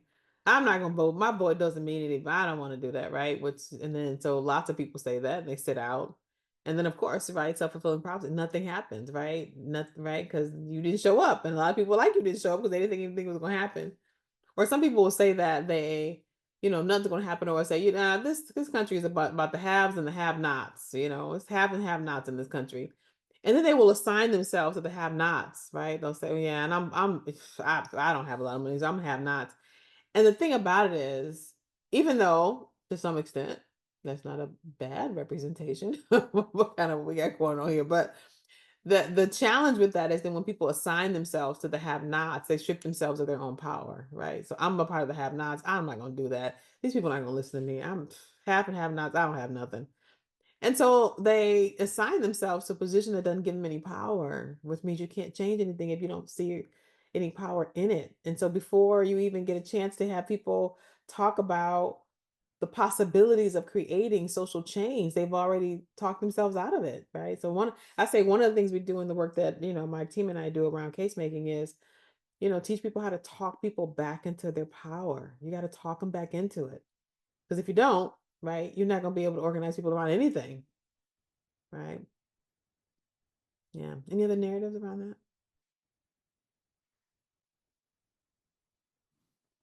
But do you think that the problem can sometimes be the people that they're leaning into are the ones that are telling them that this is their space, right? Like when they're reaching out and trying to get the support, the person, sometimes the individuals or groups or organizations that they are talking to can contribute to how they feel about their situation and the space that they're in. You know, that I just think they don't come to those conclusions, on their own, in our communities. And sometimes the folk who are perpetuating it are the folks that are out there funded to support them. Absolutely. Absolutely. And that's a great point. And actually that segues into what we're going to talk about just in terms of the conversation around this. But I think that's, when folks, are saying that they may be saying it as a statement, but that actually may be a question, right? They may be saying, it's have nots, and I don't have nothing to bring to the table, period. But that also may be a question. They may be asking you, like, do you see any value in what I may be able to bring to the table? And in this room, I know folks will have a different conversation, but in some of the rooms they're in, they're like, yeah, that ain't nothing you're gonna do about that. Go on, like keep it moving. Like there's nothing that you can do here. The district has already decided what they're gonna do about our schools. Nothing you can do here. The boss has already decided who they're gonna hire, so don't worry about that. Nothing you can do here. Listen, these folks are not gonna lean into affordable housing, so keep that going. Nothing you can do here. They're gonna keep doing whatever they are doing. So you really don't have any value in this space. And people say, okay, well, okay. So to your point, I think that's a very good one. Who folks are bringing that to, they may be bringing it as a statement, but they really might be asking a question, which is, how can I be of value? How can I see the community around me change for the better? And I think, the way I want to segue to that is that, when people come to you and they say that, are you reinforcing the power that they have? Because sometimes, we get in these conversations with folks who will say, they may be looking at the election. I'm not even paying attention to that stuff. Ain't nothing I can do about that. I'm done. Right? If your response is, yeah, you're right, I'm done with that, I don't have nothing, then you be in trouble here. Because listen, this room right here, this room right here, we're the folks who are trying to lift up like what the goodness, right? And the relationship between folks. We're trying to figure out how to bring people together to do healing work, to do thoughtful transformational work. If we don't even hold the line, right, in terms of reinforcing people's sense of power, man, there ain't no hope for the future, y'all. So one of the things, right, as I was talking about before, that we often do in case making is teach people how to talk people back into their power. Your aspiration in this conversation should be to talk people back into that, right? And it's not an academic conversation, but let me tell you, theoretically, actually, you do have power. No, and move that to the right side of the screen. The way to do that is to help people remember when they did something really powerful, right? So if you know the person, you say, remember that time when so-and-so was happening and said it, and right, remember when you did, and they was like, yeah, I had to jump in the middle between those two people, and I stood up in the middle of that meeting and I told remember, yeah, you know what, that energy right there, bring that energy. We could use that. Because you remind people of a time when they have been powerful, when they have stood up for something, and it could be something super small. Doesn't matter what the size of the challenge was. It's just that you put people in an emotional and mental space, right, where they remember, right, the feeling of what it felt like to be empowered. And when you do that, and then ask people then to operate out of that empowerment to do the thing you've asked them to do, you've given them the thing, right? Right, and it could be for a whole community. Remember that time when it was the blizzard of 1979 or the blizzard of 1996? Remember when we were all snowed in and man, couldn't nobody get out? And we got together as a community and said, we're not going to be snowed in forever. I remember this blizzard when I was living in DC and the community of Columbia. I remember we could not get out. And it was days and days and days because in DC, if you get a good snow in DC, they don't have any equipment to move the snow. So you stuck because it can't go anywhere. They don't have, when I was in Detroit, of course, we have machines. They just come and roll and get that thing done. But in DC, there's nothing to do. There's nothing to move the snow. So if you get snowed in, you just in. So we were about 3 good solid days in. Folks were like, look, I got to get out of here, right? And it didn't matter whether the car that you had, right, was a Mercedes or whether it was a Pinto that was, 30 years old. It didn't matter whether it was a fancy car or something that was barely on the road. We all needed to shovel the snow to get out, right? We all needed to help to get out of the community, out of the being stuck. And so when you've had examples like that, where people have worked together to do big things, big and small, you get a chance to talk people back into their power. Remember that time? And people start to reminisce. Yeah, I remember that, man. We were shoveling for like 10 hours, all of us, but we did it. Okay, that energy right there is what we need to use right now, because we need to figure out how to change what's happening in our school districts. Can I count on you to come forward? That energy, that right there, I need you for this. Or could be just, I need you to show up on Tuesday and work with the kids. I need you to show up on Friday for a meeting about how we rezone. I need you to be here, because I think there's an opportunity to have some conversations differently than we've had before about how our community is organized, about how we come together around some things that maybe are challenging. That is super important. So I think what I want to lift up is that it's up to us, right? And the way that we come forward, that becomes super important. And so I'm going to say a couple more things. I'm going to talk a little bit as we sort of move from the different structures of separation and inclusion to talking about like how we begin to change some of the energy in the rooms that we're in. So I hope y'all are up for that. Let's talk a little bit about that. So the thing about it is we've already talked about the fact that there are, lots of people, institutions, etc., that are formally organized in ways that divide. And we've also talked about examples where we've seen folks try to be more inclusive, where folks are trying to rig the system for inclusion, are trying to figure out practices where we can participate in things differently, are trying to figure out how to change mindsets, right? So that you get people to grow into the space of change, right? Different from the way we might have been raised, or different from the way we might have been organized before. And narratives, right? We got to talk folks out of narratives that are just not working for us. Like, no, that narrative doesn't work. We've talked about the two of those things. And what I want to say is that we can build those kind of bridges of understanding to bring people over to a conversation that is about inclusion, but we need to build the skills to be able to do that. We got to have the tools to do that. So one of the things that I do in the work that I do with my colleagues at TheCaseMade is to give people the skills to be able to do that. This is the book that I wrote, but it's also provides the framework that we operate from, which is like the 10 principles of case making, right? But most of all, what I want to say about that is the thrust of that work is that you and I, have to change the energy of the rooms that we're in, right? Full stop. You gotta change the energy of the rooms that you're in. The good news about you all is that you've come together, right, as part of this cohort, because you recognize that we got to have some healing, folks. We got to have a different conversation that's happening in our communities. We can't be formally, informally mindset narrative so separate, and then expect us to have the kind of peace and harmony, right, and shared prosperity that we expect ourselves to have as a nation. So what I want to talk a little bit about is that part of it, like how you begin to change the energy in the room. And I want to say, in the book, there's the outline of a whole set of a framework for being able to do that. We're not going to have time today to go through that, but I just want to say that there are ways of having people lean in. Like when you first get people to recognize on the left side, for example, their stake. You want to get people to see their stake in it.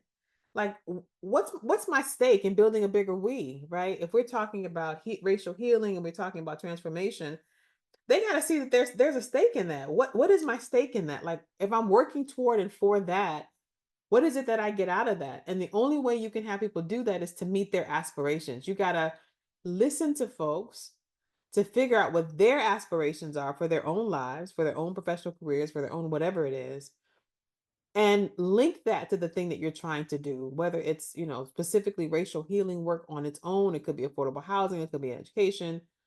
But what is it about your aspiration? You want to be a good mom, you want to be a good prosecutor, you want to be a good police officer, you want to be a good community member, you want to be a good father, you want to be whatever it is.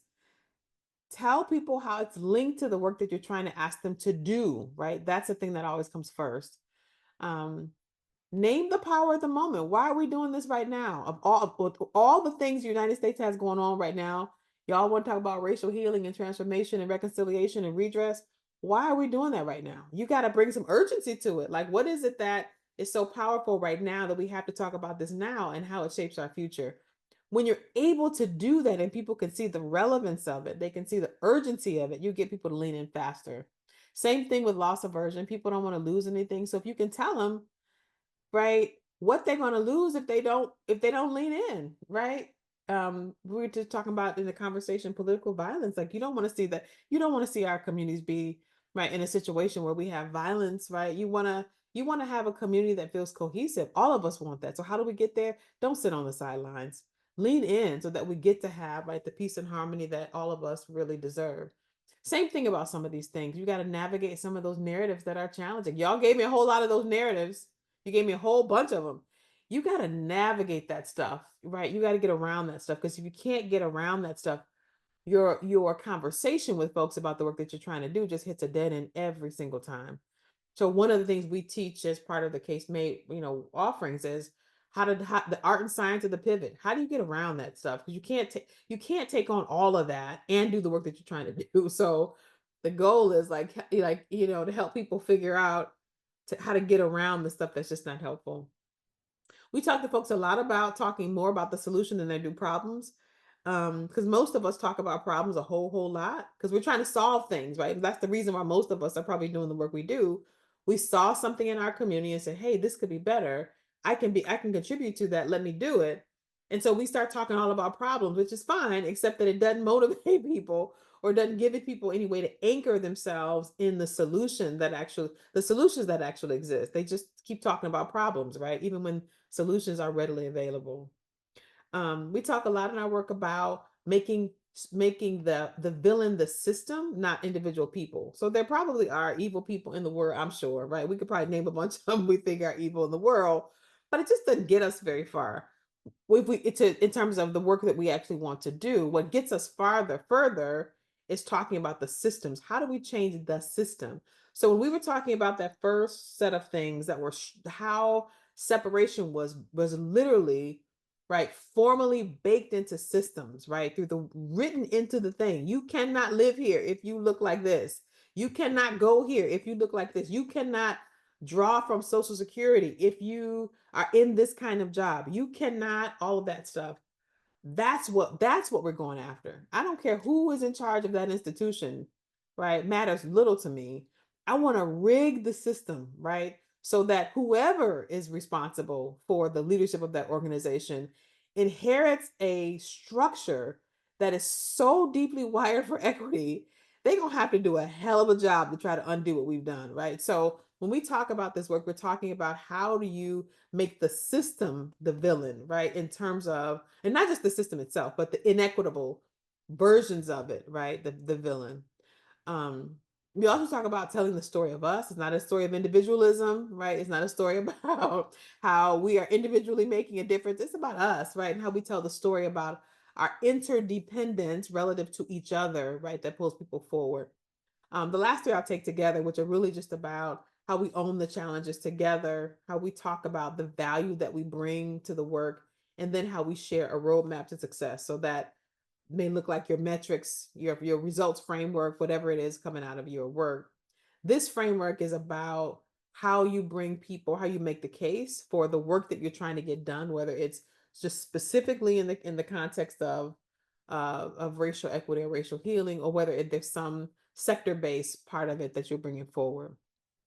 So what I want to do to two things before we sort of open it up one more time, and I'm going to go through these relatively quickly because I want to open it back up for discussion, is to give some examples of some of the things we've seen in other places where folks are using a framework like this to do their work, right? Giving people their stake in it, talking about urgency and agency, like all of that. A version here, Once and for All. It's a great initiative out of St. Louis. They're doing a fantastic job talking about mostly about racial inequality and racial equity, and bringing folks together in a way that is very thoughtful, and bringing and sort of being explicitly directive about moving from structures of separation to inclusion.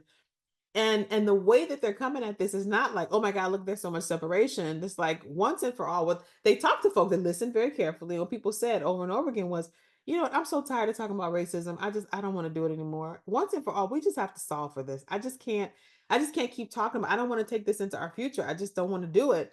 And so that became kind of the moniker for the movement. And it was about once and for all, we just need to handle this. If you go on their website, Beyond Housing, you see, or if you even look up Once and for All, they have all of these videos that they've done with people all across the community that they've done these videos that are what they call Dear, kind of like a Dear John letter, but it's called Dear Lou. So St. Louis. Dear Lou, I love you. I really do. And we really need, well, let's listen. I'm the president of the school district of blah, blah, blah, blah, blah. And I'm making some very specific changes because I need for us to solve for this. And then they'll have a series of things. The mayor is on there. Some of the policymakers are all talking about things that they're doing to get up and over some of the historical issues around race and racism and racial separation. But I think the movement of sort of bringing the diversity of people all across the city, racially diverse in terms of how their positions and where they're operating from, different parts of the city, bringing them all under an umbrella that says once and for all, we are about to solve this. Makes no sense for us to be living so separate. Let's get to it. And so that's a good example of folks sort of using that framework to move forward.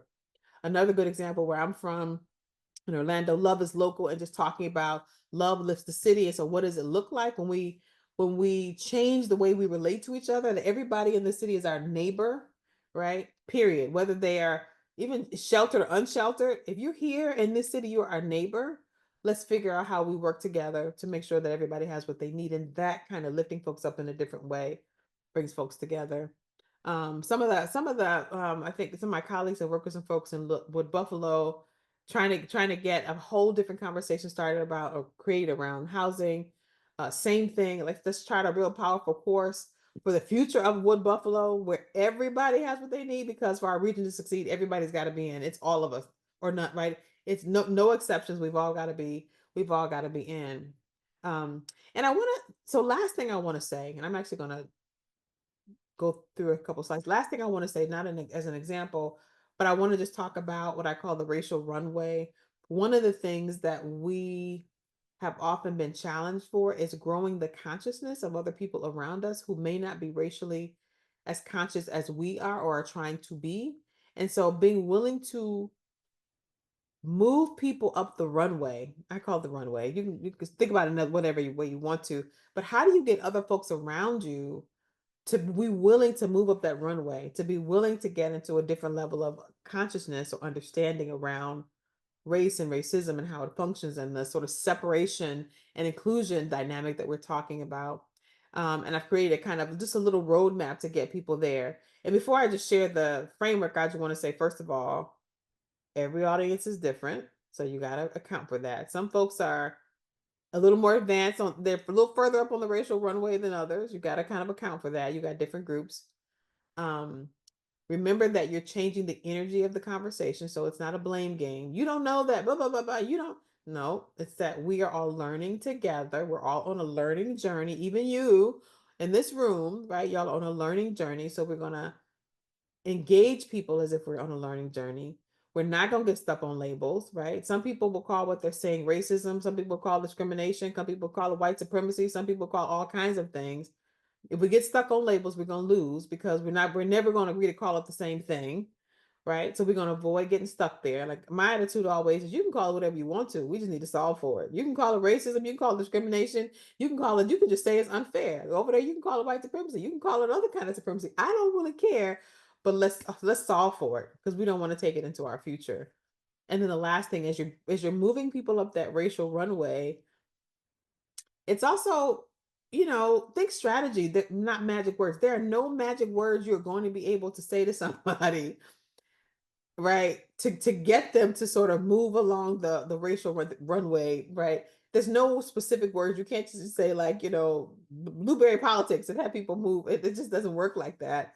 It is a process of reflection of people being exposed to things, right? And us normalizing the learning journey that gets people to move.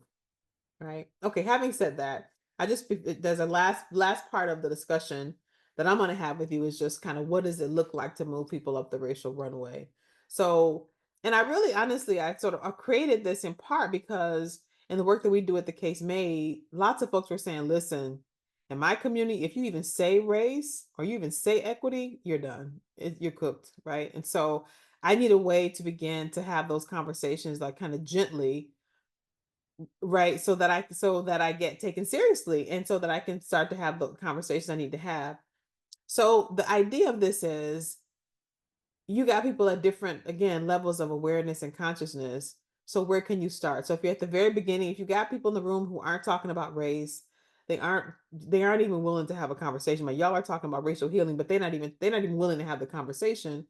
There are some things you can do at the very beginning of that, right? You can just drop race in, and you can do it in a very benign way. You're right. You can say, listen, no matter where you come from, I don't care what is, no matter your race, no matter your sex, no matter your gender, no matter da, da, da, we all deserve a decent future, right? In Birmingham or in Mississippi or wherever the places that you live. And when you do it like that, it's almost like people don't kind of catch it right away because it's baked into a whole lot of other stuff that that they wouldn't disagree with. So it's kind of like you just kind of, it's kind of, the way I think about this and where I explain it sometimes is, I'm a mom, and when my kids were little and I wanted them to eat like their Brussels sprouts, or I wanted them to eat those carrots and they probably didn't want to eat those, I kind of tucked it into the bananas, tucked it into the apricots. It was there, but you kind of got to tuck it in, right, initially. And so there are ways to do that, to kind of tuck it in so that people who normally wouldn't have the conversation start to have the conversation. They don't even realize initially that, right, what you're doing is you're socializing them to start to be thinking about race as a social concern or a factor.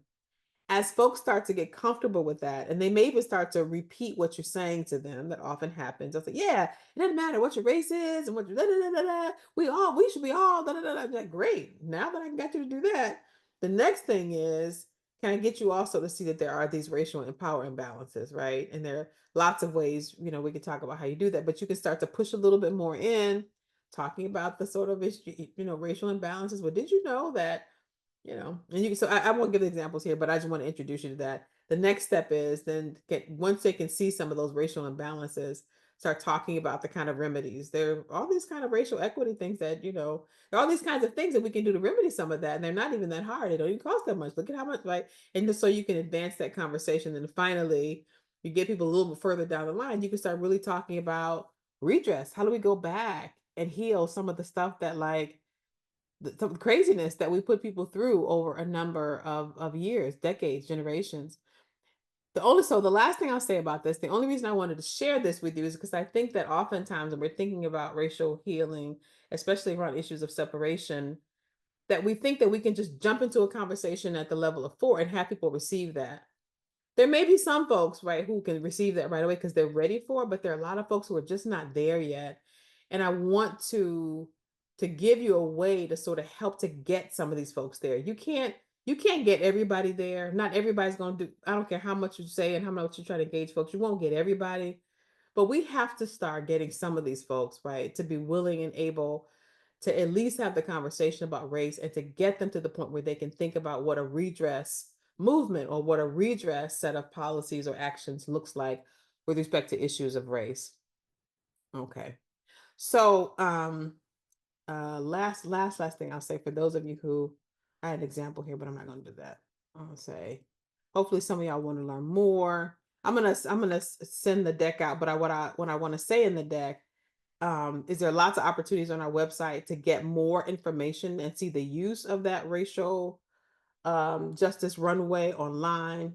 And so for those of you who want to do more of this and want to have some additional conversation, I hope that you'll take just a moment to click on the to use your phone and get the QR code, because it'll allow you to become one of our community case makers. We'll send out the deck so you have the QR code, but I wanted to make sure I did that.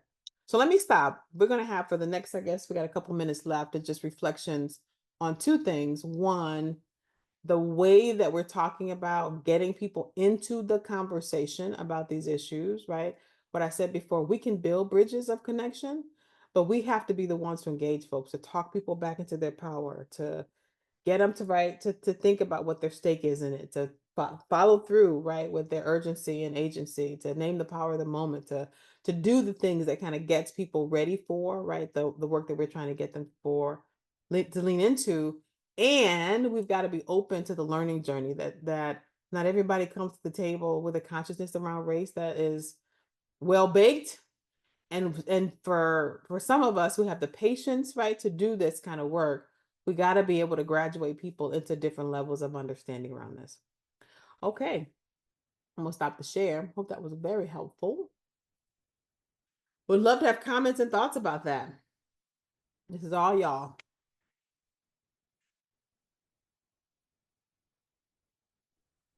And Denise, I don't know which particular slide you were talking to, but in the slide deck. I just wanted to say thank you for this whole presentation and this conversation and these resources. I needed this in such a big way. And I have so many ideas. And just, I feel like I can do something, and it reinforces what I knew, which makes me feel even better. And it gives me even better ideas. I just thank you so, so much for this and the timing and what you're doing. It's incredible. Love it. Love it. Absolutely. Absolutely. Christian, you got your hand up? Yeah, definitely want to echo Steph's comment about just thanking you for this presentation. I think for me, you hit it on the nail around solutions and how do we become more solution oriented. I had to walk away because I teach at a community college out here in California, and we did a healing circle downstairs, and they brought up separation, just what we were talking about, the topic for today. And it's kind of like, what is the solution moving forward after this election? And for me, it's about doing these racial healing circles and doing what we're doing, like really educating the community. Where I live at is Republican led. I mean, white supremacy, as you said, don't label it, but I'm gonna label it, right? So it's like, how do I label it, but then also reframe it? So this is putting me in a different conversation or a mode of thinking, because I woke up mad today. I was depressed yesterday. So I'm trying to figure out, how do I get myself out of that bump, right? And I like how you started off today about what are you excited about? What are you, most optimistic about? And for me, just trying to figure out, the students is what's bringing me to it, but I think the solution of the healing part, and this is a healing phase of where we're growing and going into. So thank you for your presentation. And I'll say the case is made. Thank you. Love it. What he said. Yeah, absolutely. Any other thoughts? Dr. Manuel, okay, I just want to say, I know as somebody who has got experience with organizing in the past too, I just want to thank you for the work that you did delivering this to the world, because I know that at times, I mean, I'm still stuck in this whole like carrying the cross of like, oh man, I tried so hard and I was so working all this time and nothing really came from it. What's going on? Like, but you took that and you actually put it into like a resource, a set of institution that's going to help other people like get past the will versus skill kind of like paradigm. And I really thank you for that, because it's so easy to just get disenchanted and be like, this is all so messed up and it doesn't need to be, and I've studied so hard and nobody's listening and whatever. It just to help us actually come back to what it takes. And the fact that CaseMade is doing that, I really appreciate it. Yeah, thanks a bunch.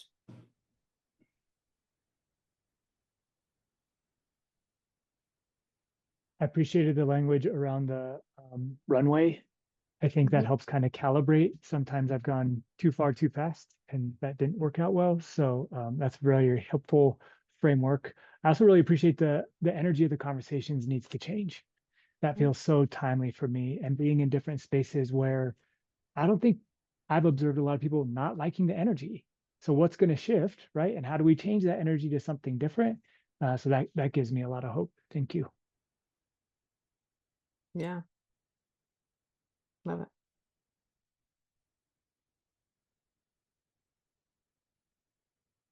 Anybody else? Going once? Going twice?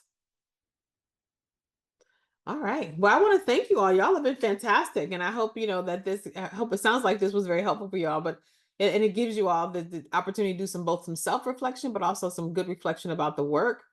This is an important pillar, important component of the TRHT framework in terms of thinking about like what separation is and how do we get people up and over that. So much appreciated.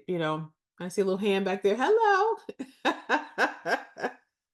much appreciate y'all doing this. And I would say again, for folks who want some more of that kind of, some more of this kind of case making work, I think, you can talk to Ina and some of the other folks at NCHE about what this could look like. But y'all have been fantastic. And I think there is a survey coming of some kind. Is that right, Ina? Yeah, we're gonna launch a quick Zoom feedback poll. So if you have, a few extra minutes to stick around and complete that brief questionnaire and give us some feedback, that would be great. But I have to echo what's been said in the room, what's been said in the chat. This has been a beautiful discussion, very timely, applicable, and really appreciate the tools and the frameworks that you shared with us, Dr. T. And thank you, on behalf of myself and our entire team, again, for your time and sharing your expertise with us. Again, this has been, it's been rich, and I think a great way to give us a little extra energy and motivation to propel through the rest of the week here.